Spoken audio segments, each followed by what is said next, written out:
In this video, we're going to look at how to tell who updated a document last. There's a couple of different ways to do this. You can come up here to Last Edit.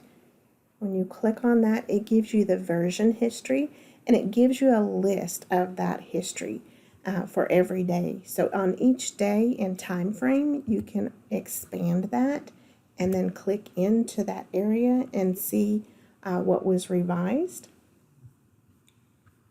And then if you decide I want to go back to the very first day, I can click here and I can restore this version if I choose to. So another option is I'm going to then click the back arrow. I'm not going to restore anything, and then it's going to go back to my last version. I can also come here to File and go to Version History, and I can name this current version.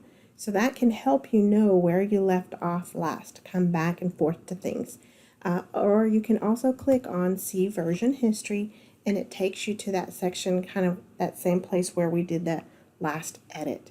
And you have those same options here. You can turn it on and say only the named versions, and I've never named any of my versions, so it's not showing anything.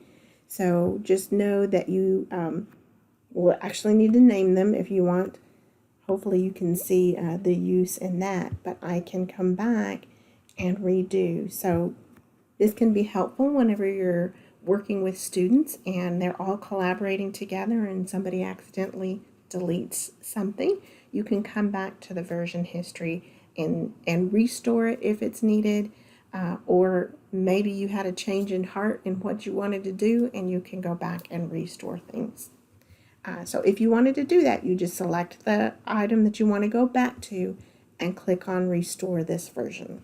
I'm not going to because I want to keep my version the way it is. I'm going to just click on the arrow to go back to my original document.